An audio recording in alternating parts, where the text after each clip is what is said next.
Ahora vamos a conversar de un tema interesantísimo, la transmisión transgeneracional. Hay muchas cosas que definitivamente nosotros como padres heredamos a nuestros hijos. Sabemos bien el color de ojos, el cabello, pero hay otras cosas también que se transmiten de generación a generación. ¿Cuáles son estas? Vamos a conversar hoy día con Maritza Velarde, que es terapeuta bioenergética. Bienvenida, Maritza, además de pediatra también.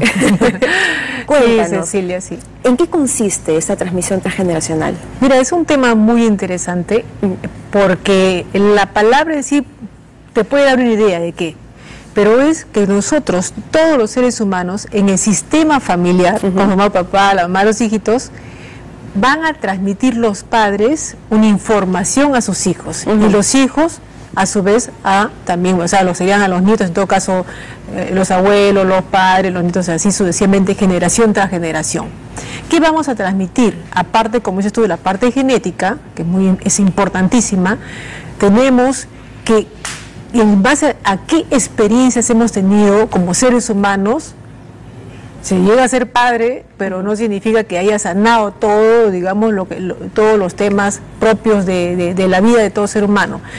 Entonces, nosotros remitimos los factores, digamos, culturales, nuestras costumbres, nuestras leyendas, las ideas acerca de la vida. Esto es en el mejor de los casos. Ahora, ¿tú te refieres a una transmisión social, digamos que culturalmente el niño, así es, a través del entorno, las cosas que ven, ya? Exactamente a eso, ¿no? Pero cuando hablamos de una connotación más importante, así como transmitimos todas estas cosas bellas que son propias del ser humano, también se puede transmitir grandes temas, como por ejemplo, vamos a hablar de temas del Holocausto. Ellos sí son, digamos, el grupo que más se le ha hecho seguimiento, sobre todo 3 generaciones, porque lo más se han dispersado, o víctimas, por ejemplo, del terrorismo también, ¿no?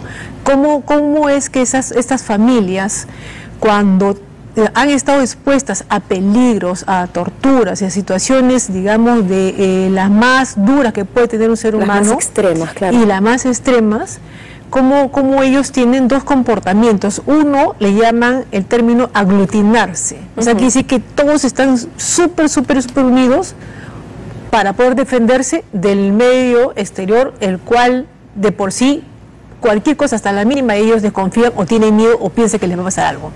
Por eso me llaman por teléfono, no vaya a ser que de repente me están llamando para un juicio, ¿no? O alguien me quiere hacer daño. O sea, es que el cerebro ya se acostumbró a acción-reacción. ¿No? O sea, digamos, esto es algo que ya se almacena dentro de los patrones del comportamiento, dentro de los patrones de lo que va a ser la personalidad del individuo.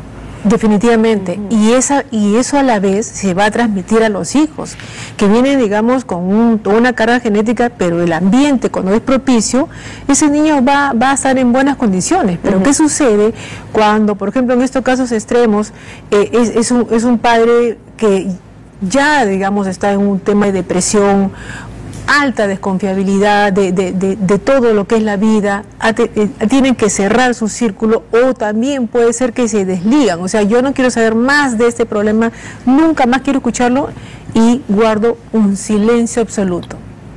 En esa casa nunca se habla de ese tema, jamás sucedió eso. Ambos extremos, digamos, son muy delicados para poder hacer una crianza adecuada en sentido integral del niño, y a su vez ese niño de su otro hijo. Entonces, ahora, esto estamos hablando de temas muy fuertes, ¿no? Por ejemplo, el holocausto, el terrorismo que se ha estudiado, pero vamos a hablar de la vida diaria, porque las personas dirían, bueno, eso solamente sucede a ellos. No, pero no es así. En la vida diaria se ve cuando hay familias, por ejemplo, que guardan resentimientos profundos y que no se pueden superar hacia otra persona, por ejemplo, hasta el abuelo. Entonces, toda la vida se le inculca a los hijos, no lo verás nunca, tu abuelo, no, o tu abuelita no existe porque se portó de esa manera. Entonces, estamos criando también seres humanos con un resentimiento que no les corresponde, ¿no? Entonces, yo creo que ahí es este tema de transmisión transgeneracional que se ha estudiado en los últimos años a otro nivel, tiene que tener su verdadero peso. O sea, lo que me estás queriendo decir es que evidentemente se hereda digamos, genéticamente, como dije en un inicio, el color de ojos, el color de cabello, determinadas características que se heredan a nivel genético, pero también se puede heredar a nivel genético ciertas características de personalidad como, digamos, en este caso un resentimiento o una predisposición al miedo o una predisposición a estar muy atentos, muy alertas o a desarrollar cierto tipo de paranoia, este tipo de cosas. También hay una línea, pero esta línea que está ahí presente va a ser, digamos, como si una mechita que se va a encender cuando ya en vivo y directo esa madre, por ejemplo, le dice, no te juntes con nadie porque algo te puede pasar, ¿no? ¿Y fue por qué? Porque ella fue maltratada, o fue violada, o fue secuestrada. Piensa que su hijo lo van a secuestrar. Por ejemplo, nosotros en el caso de terapia bioenergética vemos una abuela que la violaron a los 7 años. A su hija la violaron a los 7 años y a la nieta la violaron a los 7 años.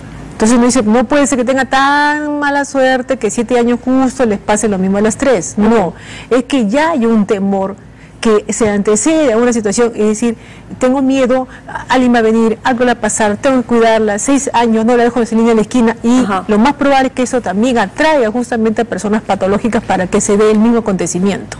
Wow, claro, más bien uno piensa todo lo contrario, ¿no? Que más bien, digamos, teniendo el cuidado, precisamente como de repente a la mamá ya le pasó, a la abuela ya le pasó, entonces tienen mucho cuidado de que a la niña no le pase y más bien están atrayendo situaciones. Claro, porque estamos llamando, digamos, al miedo, estamos llamando al peligro, estamos repitiendo el sentimiento de violación. ¿No? Eso es una cosa, por ejemplo, muy importante, ¿no? Que hay que sanarse a sí misma y uno no le puede trasladar las cosas que ha sufrido a los hijos.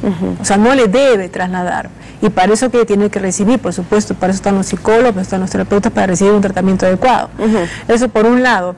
Y otras cosas también que se ve bastante es estos papás, las mamás que tampoco no llegan a cerrar esos círculos, no llegan a sanarse, y verdaderamente los chicos comienzan a tener también rasgos de depresión, porque son hijos de padres depresivos, y hay cambios no solamente en comportamiento, sino hay cambios que tienen que ver con la formación y estructura del cerebro.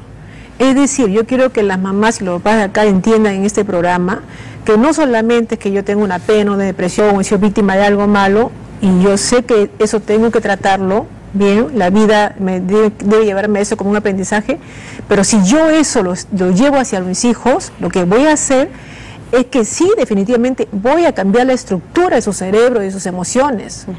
O sea, los niños tienen problemas para desarrollar su cerebro, tiene problemas de mielinización, tiene problemas que tienen que ver con confianza, empatía. Entonces, no es un tema solamente de emoción. Aparte de la emoción, está ligada absolutamente a la formación del cerebro hasta la etapa adulta. ¿Y esta formación del cerebro con respecto a qué tipo de respuestas? A respuestas que son de miedo, de desconfianza, problemas de memoria, problemas de aprendizaje, porque están con el cortisol elevado constantemente, ¿no? Y quedan dos rutas en esas personas, digamos, si no se tratan. Quedan dos rutas en los hijos también de ellos. Uno es que dice, yo me quedo como una víctima, y el otro es el extraordinario poder de la resiliencia, de poder salir adelante aun cuando esté en un hogar que está lleno de misterios o lleno de resentimientos o lleno de cólera, de ira o de odio que no pueden olvidar. Y en estos casos, digamos, ¿cuál es el primer paso? ¿Cómo se maneja esto desde la familia? ¿Se puede? Por supuesto que se puede, ¿no? Recordemos que el cerebro es capaz de hacer muchas modificaciones y no interesa la edad que tengas. Lo primero que hay que hacer es admitir que yo tengo verdaderamente un dolor muy profundo. Y ese dolor debe ser manejado por especialistas, debe ser manejado por personas que conozcan la mente y el comportamiento del ser humano para yo poder dejar ese dolor y llevarlo, comprenderlo, que estas personas de las cuales fui víctima realmente también estaban enfermas. Porque nadie hace algo malo, cruel, duro, porque es sano. Tiene que estar enfermo. Claro.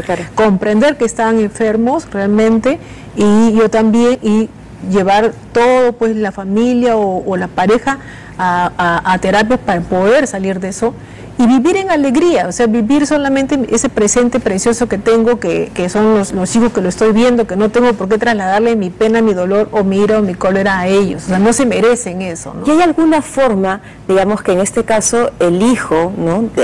Digamos, el último eslabón de la cadena generacional o transgeneracional, pueda romper? Sí.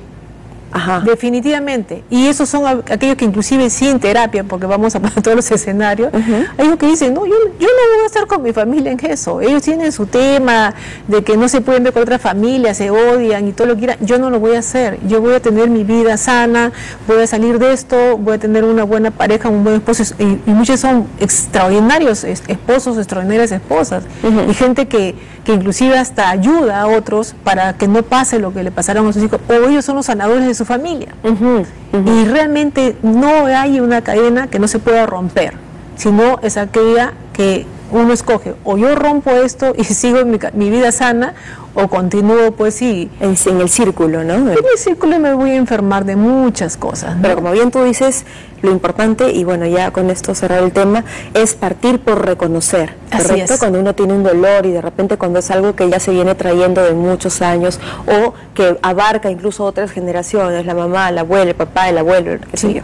Exactamente. Primero, como todo en la vida, tenemos que reconocer qué es lo que nos está produciendo esa pena, ese dolor, y ir hacia adelante, ¿no? A vivir en coherencia, felices y, bueno, pues siempre luchándola, ¿no? Claro que adelante sí. Siempre. Excelente, Maritza, qué gran tema, realmente muy interesante, y de hecho, tal como yo, muchas personas también se deben haber quedado pensativas, dando vueltas en esto, y eso es lo importante y eso es lo que queremos lograr con el programa. Muchísimas gracias. No, gracias a ti, María Cecilia. Gracias. Chau.